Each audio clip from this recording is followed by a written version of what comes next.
De manera regular y a nivel personal, me obligo a reflexionar y a meditar sobre el significado y el sentido de la Santa Cena. Considero que es muy sano, espiritualmente hablando, recapacitar sobre el porqué y el para qué de tomar de forma regular la Santa Cena. Reflexionar sobre las implicaciones que se derivan de participar de la mesa del Señor. Es por ello que hoy, que en la voluntad del Señor espero que sea el último culto que grabamos y en el que celebramos de forma telemática la Santa Cena, me ha parecido conveniente y relevante dedicar la predicación de la palabra a reflexionar sobre el mensaje de la Santa Cena. Es posible que ahora algunos de vosotros esté pensando, vaya, pues el mensaje de este domingo no es para mí, porque yo no participo de la Santa Cena, o bien porque no me he bautizado, o porque no soy miembro de la Iglesia, o porque aún no he tomado una decisión firme de seguir a Cristo. Si ese es tu caso, tranquilo, tranquila, pues el mensaje que hay detrás de la Santa Cena es tanto para creyentes como para aquellos que no han tomado una decisión, para aquellos que son miembros como para aquellos que aún no lo son, los que se han bautizado como los que no se han bautizado. Por tanto, te animo a que estés bien atento a lo que la palabra de Dios tenga que decirte en esta mañana. Aquellos que tenemos el privilegio de tomar a los símbolos de forma regular, estoy convencido de que estos momentos son para cada uno de nosotros unos momentos muy especiales, dados que es el momento de recordar y de agradecer el sacrificio del Señor Jesús a nuestro favor. Cada vez que me dispongo a participar de la mesa del Señor, aflora en mí un doble sentimiento, que en ocasión es difícil de expresar, pues por un lado siento un profundo gozo y agradecimiento por lo que Dios ha hecho por mí, pero a la vez siento un verdadero dolor al darme cuenta del precio que se vio obligado Dios a pagar por mi pecado. El gozo y el dolor se encuentran inevitablemente cuando participamos del pan y cuando bebemos del vino, dado que cuando recordamos que su cuerpo fue partido y su sangre derramada, allí hubo mucho dolor. Por otro lado, emerge un sentimiento de dulce gozo que inunda nuestra alma al recordar que es precisamente este sacrificio el que a nosotros nos otorga el perdón, la reconciliación y la salvación. Estoy convencido que para aquellos que hemos experimentado en nuestras vidas el perdón y el amor de Dios, es prácticamente imposible acercarse a la mesa del Señor sin sentir una emoción muy fuerte, al recordar que Jesús estuvo dispuesto a hacer lo que hizo por salvarnos, al recordar el precio tan elevado que tuvo que pagar por salvarnos.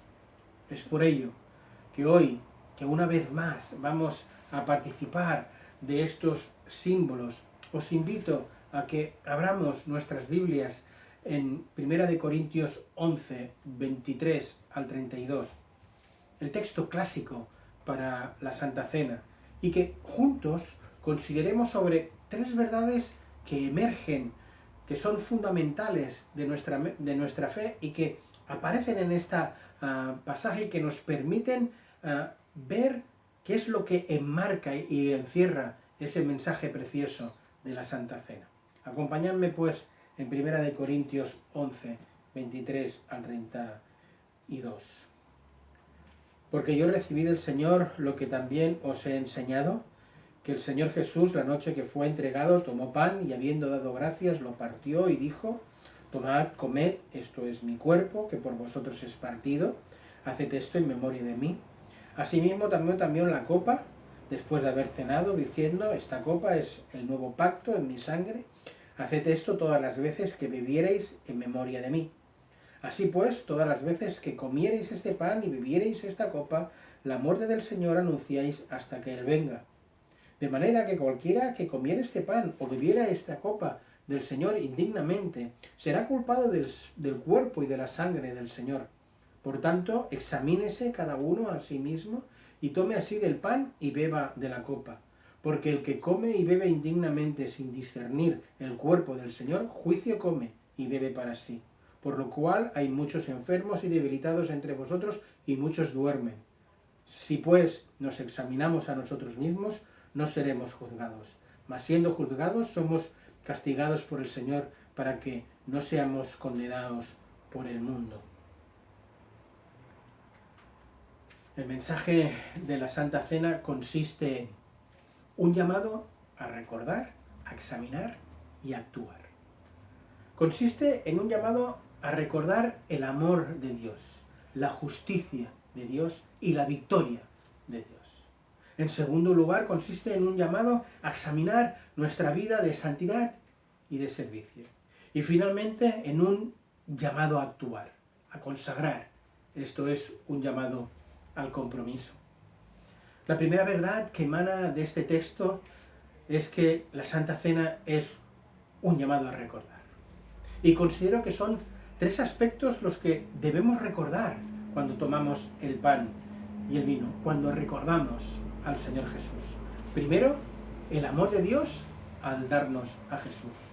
Segundo, la justicia de Dios por proveernos perdón a través de la muerte de Jesús. Y tercero, la victoria que tenemos sobre el pecado y sobre la muerte cuando nos identificamos en la muerte y la resurrección del Señor Jesús. En los versículos 24 y 25 aparece por 2 veces repetido el mismo concepto. Y esa repetición nos habla de esa verdad fundamental que nos enseña la Santa Cena. ¿Cuál es esa repetición? En memoria de mí. Por tanto, lo primero que hacemos al participar de la Santa Cena es memoria, recordar a Jesús. Esto es traer a nuestra memoria la persona y la obra de Jesús. Toda nuestra salvación gira en torno a su persona y a su obra en la cruz. Jesús quería que nunca olvidáramos ni quién es Él, ni qué es lo que Él hizo por nosotros. Al hacer memoria de Jesús, recordamos que Él, siendo Dios y no teniendo ninguna necesidad ni obligación de salvarnos, lo quiso hacer por amor a nosotros. Al hacer memoria de Él, recordamos que Jesús, siendo Dios y estando en la gloria, no teniendo ninguna obligación de hacerlo, estuvo dispuesto a despojarse de su gloria para hacerse hombre y para hacerse siervo y para hacerse obediente y obediente hasta la muerte y muerte de cruz. Y todo eso lo hizo por amor. En la Santa Cena, al hacer memoria de Él, recordamos el profundo amor de Dios. Ni por un instante se nos puede olvidar lo mucho que Dios nos amó, lo mucho que Dios nos ama y lo mucho que nos seguirá amando. La Santa Cena nos ayuda a no olvidar, porque al fin y al cabo la Santa Cena es un recordatorio del amor de Dios. Pero la Santa Cena es mucho más que un recordatorio del amor de Dios. Además, es un anuncio de la justicia de Dios. Esta mesa esencialmente habla de 2 cosas, del amor y del perdón.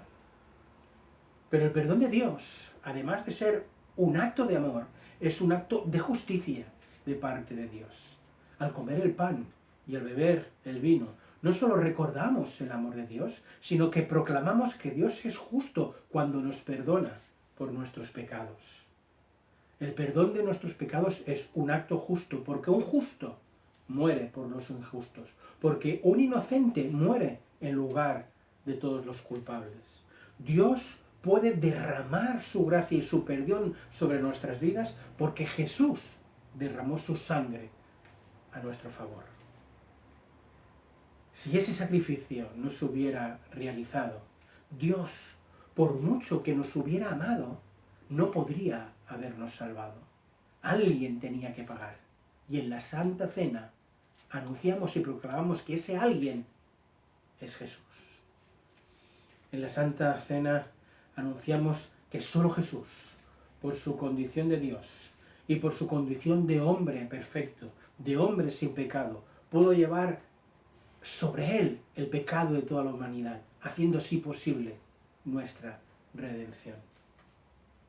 Pero la Santa Cena no solo es un recordatorio del amor de Dios y un anuncio de la justicia de Dios, sino también una proclamación de la victoria de Dios. Porque la Santa Cena no solo recordamos que Jesús murió, sino que proclamamos que Jesús resucitó, que Jesús vive. Fijaos lo que dice Lucas, el capítulo 11 de 1 Corintios en el versículo 26. Así que todas las veces que comierais este pan y bebierais esta copa, la muerte del Señor anunciáis, ¿hasta qué? Hasta que Él venga. Si ese que murió ha de volver, es que antes resucitó. Esa tumba donde enterraron a Jesús ahora está vacía. Sí, es cierto, Jesús murió, pero al tercer día resucitó. Y con su victoria sobre la muerte nos ha dado a nosotros victoria sobre el pecado y sobre Satanás. Gracias a que Él venció, es que en esa cruz hay mucho poder. Hay poder para salvación eterna, pero hay también poder para una vida presente, satisfactoria y plena de sentido. Pero el mensaje de la Santa Cena no solo encierra un llamado a recordar, sino también un llamado a examinar. Y a examinar nuestra vida de santidad y de servicio. De la misma manera que por 2 veces en el texto aparece la palabra recordar, por 2 veces aparece en el texto ese llamado a examinarnos. En los versículos 28 y en el versículo 31. Para Pablo era determinante tomar los símbolos discerniendo, siendo conscientes de lo que estamos haciendo. Y por ello es que se hace del todo necesario una autoevaluación personal, porque tomar los símbolos de forma indebida es un asunto espiritual de gran gravedad. Es del todo incongruente participar en pecado precisamente de esos símbolos que nos recuerdan el alto precio que tuvo Dios que pagar por nuestro pecado. Y no es que solamente sea algo incongruente, sino que es un asunto serio y grave, un asunto de menosprecio y de desprecio al sacrificio de Jesús en la cruz, tomar el pan y el vino indignamente. Es como si le quisiéramos quitar valor e importancia a su muerte. Es como si le estuviéramos diciendo al Señor Jesús, sí, yo ya sé que tú pagaste un precio alto por mi pecado, pero ya me ves, a mí me da igual. Yo aquí estoy comiendo de este pan y de este vino, siendo consciente de que hay pecado en mi vida y de que no quiero solucionarlo.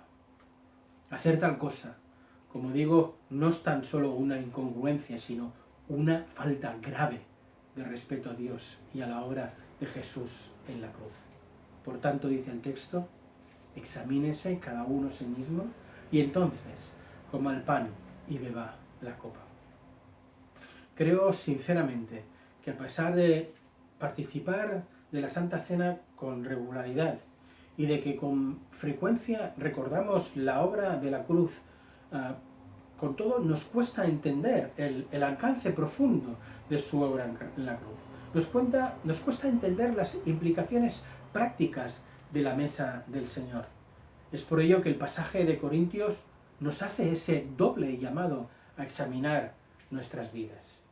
Y para poder realizar ese autoexamen de la palabra, quisiera que tuviéramos presentes 2 pasajes muy conocidos que nos van a ayudar a intentar profundizar algo más sobre el verdadero alcance de la cruz en nuestras vidas. Esos pasajes son el pasaje de Isaías 53, los versículos del 3 al 7, y 1 de Pedro 2, 21 al 25.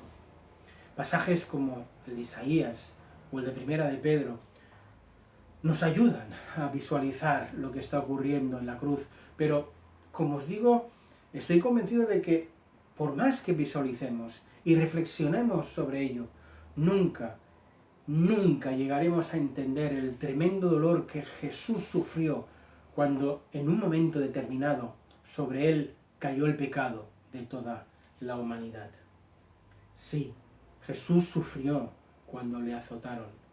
Jesús sufrió cuando le pusieron la corona de espinas. Sí, Jesús sufrió cuando le clavaron de pies y de manos.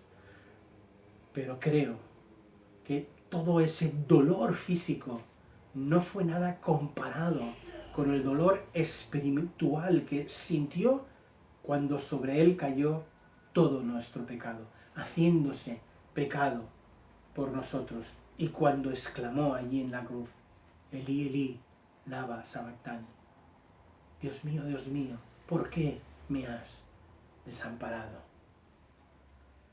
Debió ser insufrible para Jesús sentir como el Padre se separaba de él. Y en ese instante en el que Jesús cargaba sobre él todos nuestros pecados y pagaba así el precio de nuestro pecado. Por otra parte, también estoy convencido de que por mucho que visualicemos aquella escena y por mucho que reflexionemos sobre ella, nunca llegaremos a entender plenamente lo que verdaderamente estaba ocurriendo allí en ese preciso instante. No estoy pensando solamente en lo que atañe a nuestra salvación eterna y futura, con realidades como la propiciación, la justificación, la reconciliación, la santificación o la glorificación, sino también estoy pensando en los beneficios presentes de nuestra salvación. En ocasiones pensamos que los beneficios de la obra de la cruz solo alcanzan a nuestros pecados y que lo que recordamos en la cruz o al participar de la Santa Cena solo es el perdón de nuestros pecados. Y es cierto que Jesús en la cruz atestó un golpe de muerte al tema del pecado, pero en la cruz Jesús no solo proveyó solución para la realidad espiritual del hombre, sino también proveyó solución para el resto de realidades del hombre, como son la física y la psíquica. En ocasiones pensamos que la cruz nos cuenta una historia con dos colores, el negro y el rojo. La parte negra de la historia es la del negro pecado y la parte roja de la historia es la roja sangre carmesí, esa sangre que es la única capaz de limpiar nuestro pecado.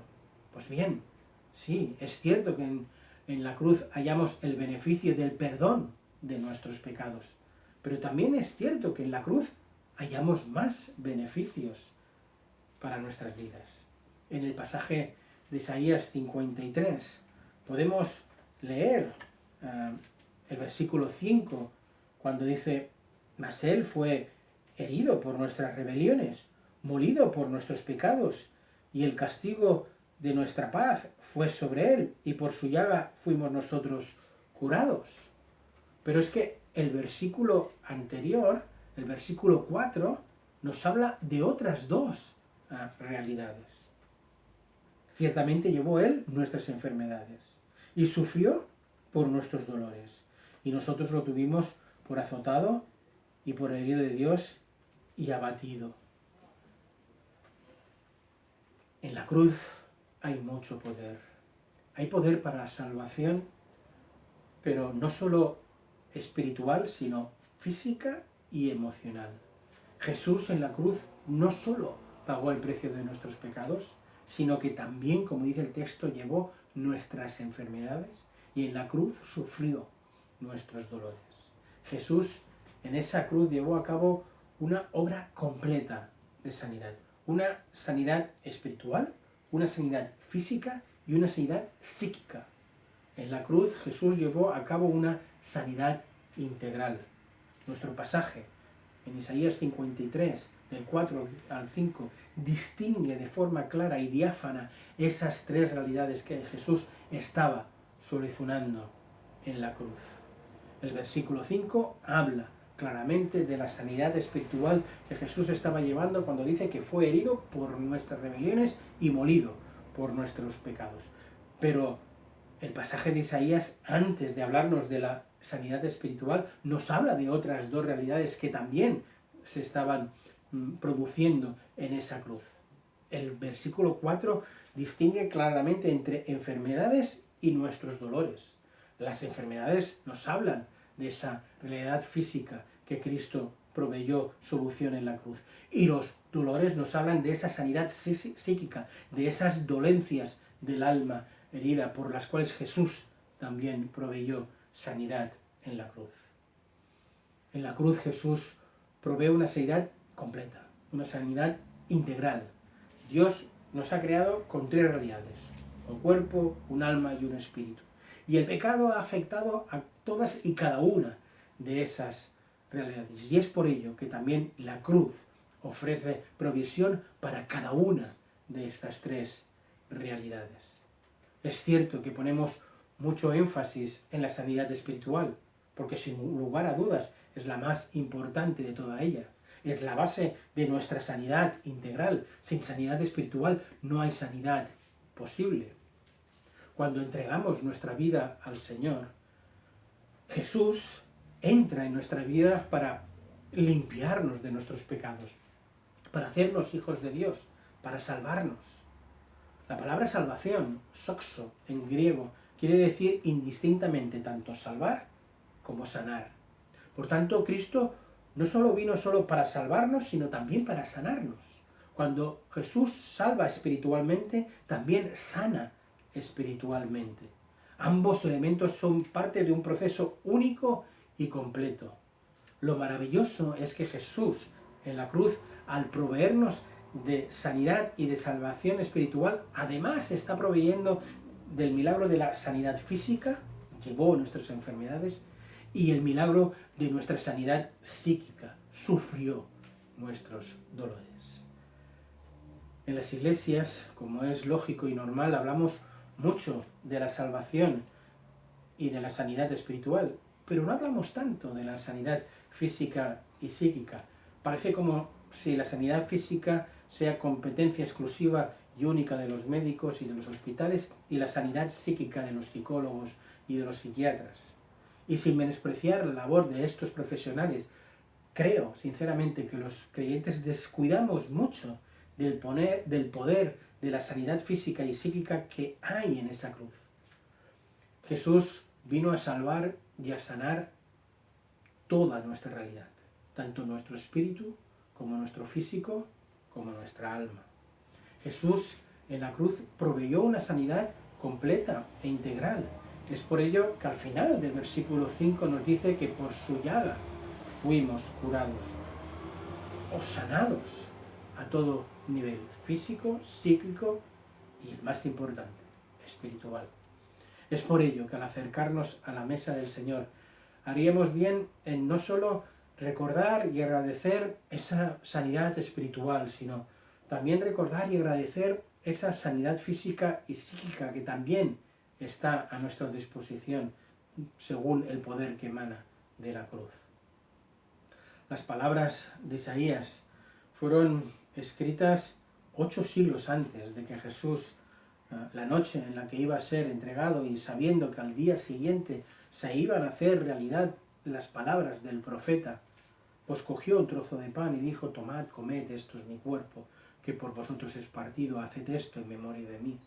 Y después cogió una copa de vino y dijo: esta copa es la copa del nuevo pacto en mi sangre, que por muchos es derramada para remisión de pecados. Haced todas las veces que la bebereis en memoria de mí. Pedro, el apóstol Pedro, que estuvo presente en ese momento, 30 o 40 años más tarde, ya después de que Jesús hubiera muerto y resucitado, escribe en su primera epístola universal un pasaje que nos recuerda mucho al de Isaías 53. Leo en 1 de Pedro capítulo 2, versículos 21 al 25. Porque para esto fuisteis llamados, porque también Cristo padeció por nosotros, dejándonos ejemplo para que sigamos sus pisadas, el cual no hizo pecado ni se halló engaño en su boca, que en cuando lo maldecían no respondía con maldición, que cuando padecía no amenazaba, sino que encomendaba la causa al que juzga justamente, quien llevó él mismo nuestro pecado en su cuerpo sobre el madero, para que nosotros, estando muertos a los pecados, vivamos a la justicia, y por cuya herida fuisteis sanados. Porque vosotros erais como ovejas descarriadas, pero ahora habéis vuelto al pastor y obispo de vuestras almas. Y ese mismo Pedro que escribe estas palabras, unos versículos antes, nos recuerda que no fuimos rescatados de nuestra vana manera de vivir con cosas corruptibles como el oro o la plata, sino por medio de la sangre preciosa de Cristo Jesús. Y ese recordatorio está insertado en medio de un llamamiento de Pedro a que vivamos una vida santa. Y nos dice, si aquel que os llamó es santo, sed vosotros santos en toda vuestra manera de vivir. Sí, la Santa Cena es un recordatorio de nuestra salvación y de una sanidad integral, pero también es un llamado a vivir en santidad. Cristo nos salvó, Cristo nos sanó, pero no para que viviéramos de cualquier manera. Fuimos rescatados de nuestra forma de vivir mediante el pago de un alto precio. No se pagó nuestra salvación ni con oro ni con plata, sino con lo que precisamente este pan y este vino simbolizan, su cuerpo y su sangre. Este es el precio de nuestra salvación. Y estos símbolos, además de ser recordatorio de todos los beneficios de nuestra salvación, son también un recordatorio y un llamado a vivir santamente, a vivir de forma diferente, a vivir una ética diferenciada. Cuando Pablo exhorta a la iglesia de Corintio por estar comiendo la cena del Señor indignamente, les insta a examinarse interiormente, les insta a comer y a beber discerniendo que esos símbolos son el cuerpo de Cristo. Esto es, les insta a discernir el alcance y la magnitud de la obra de Cristo, y les insta a examinarse para participar santamente, sin pecado. Nosotros, como hijos de Dios que participamos de este recordatorio periódicamente, corremos el riesgo de acabar haciéndolo sin discernir, de hacerlo por tradición, porque toca. Corremos el riesgo de hacerlo sin haber puesto a prueba, sin habernos examinado a nosotros mismos. La palabra de Dios hoy nos ayuda a discernir el alcance y la magnitud del sacrificio de Cristo en la cruz. Nos ayuda a discernir que allí en la cruz Cristo proveyó una sanidad y una salvación integral. Cristo nos salvó y nos sanó espiritualmente al ser molido por nuestros pecados. Y nos salvó y nos sanó físicamente al llevar nuestras enfermedades. Y nos salvó y nos sanó psíquicamente al sufrir todos nuestros dolores. De igual manera que la palabra de Dios nos ayuda hoy a examinarnos, nos estimula también a consagrarnos. Nos invita, como decía, a examinar, pero también a actuar, a consagrar, a renovar nuestra vida de servicio, nuestra vida de obediencia, nuestra vida de santidad. Quisiera enlazar el mensaje con la participación de la mesa del Señor. Y para hacerlo posible, quisiera pediros que tuviéramos un tiempo a solas de reflexión con el Señor, un tiempo para pedirle no solo perdón por nuestro pecado no confesado, sino también para renovar nuestro compromiso de amarle, de servirle, de obedecerle, de vivir santamente. Pero antes de pasar a esos momentos, quisiera invitar a aquellos de nosotros que no vais a participar de la mesa del Señor. Dejadme dirigirme un momento a vosotros que os habéis apartado, que estáis lejos o que no habéis tomado una decisión de depositar vuestra fe en Cristo Jesús. A vosotros, permitidme que os diga que estos símbolos que ahora tengo delante también son un llamado para vosotros. Un llamado a recordar, un llamado a examinar y un llamado a actuar. A recordar que Dios te ama personalmente. A recordar que por amor Jesús murió por ti en la cruz. A examinar tu vida y a darte cuenta que tu vida sin Dios no tiene sentido. A examinar tu vida y a reconocer que necesitas el perdón de Dios. Y finalmente a actuar. Esto es, a tomar la decisión más determinante de tu vida.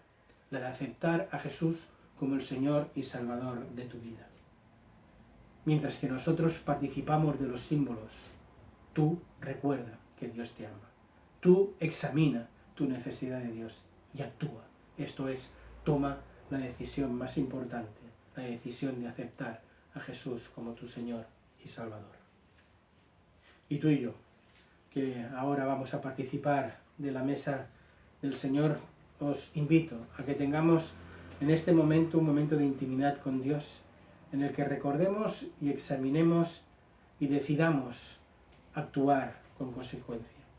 Yo quisiera invitaros a que cerráramos nuestros ojos e inclináramos la cabeza y así tomáramos conciencia de estar en la presencia de Dios. Y en ese momento de intimidad, de tomar conciencia de lo que simbolizan este pan y este vino y de estar en la presencia del Señor, quisiera animarte a que mentalmente hagas un viaje a la cruz para ir a buscar allí la sanidad que tú necesitas. Quizá necesites sanidad espiritual porque te das cuenta de que por tiempo has estado demasiado lejos de Él, porque has estado viviendo fríamente, incluso rebeldemente, de espaldas al Señor.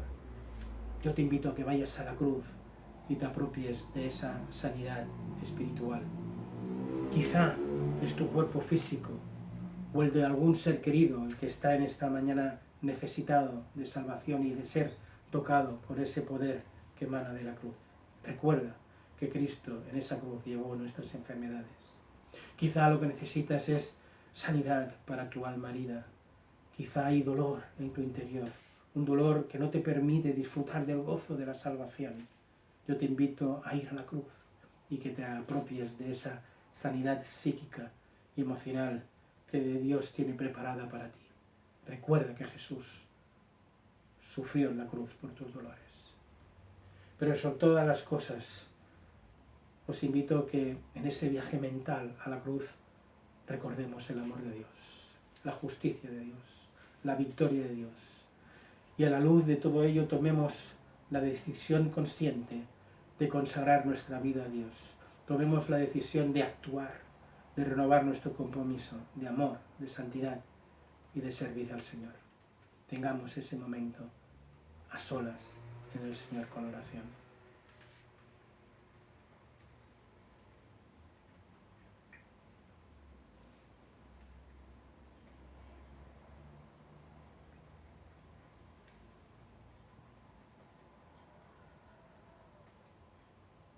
Señor, delante de estos símbolos, de este pan y de este vino, de los cuales somos conscientes de que son simplemente pan y son simplemente vino, pero que para nosotros encarnan un mensaje profundo de salvación y de liberación, como hemos considerado en esta mañana. Te pedimos, Señor, que por tu gracia nos ayudes a discernir todas las implicaciones que tiene tomar este pan y este vino. Señor, queremos recordar a Jesús. Queremos, Señor, recordar su amor, recordar su entrega, recordar su sacrificio.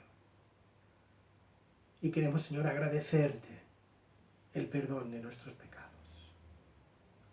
Y, Señor, queremos también examinar nuestras vidas a la luz de tu palabra y renovar nuestro compromiso, es decir, actuar, consagrarnos de nuevo a ti. Permítenos, Señor, que al participar de estos elementos, Señor, recordemos, examinemos y estemos dispuestos a actuar. Queremos darte, pues, las gracias por este pan que simboliza tu cuerpo partido y esta sangre que simboliza tu sangre vertida. Señor, ayúdanos a participar, aunque sea de forma telemática, de una forma muy consciente de que tú estás en nosotros, con nosotros y entre nosotros. Señor, ayúdanos ahora a disfrutar de este momento de participar de los símbolos. A ti la gloria, en Cristo Jesús. Amén.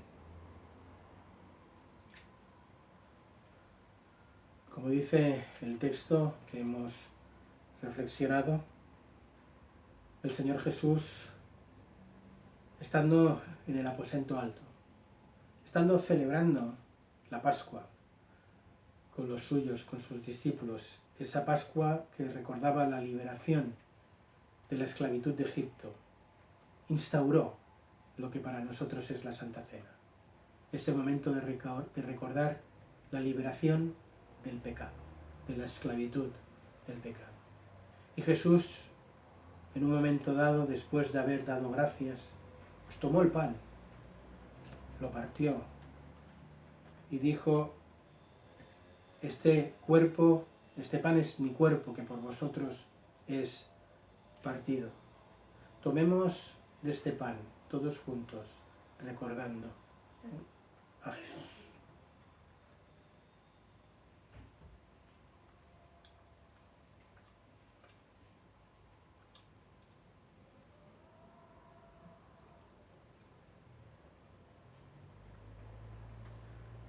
Asimismo, el Señor Jesús también tomó la copa y dijo: esta es la copa del nuevo pacto, mi sangre vertida para remisión de pecados. Bebed de esta copa en memoria de mí. Tomemos, pues, de esta copa, recordando al Señor Jesús.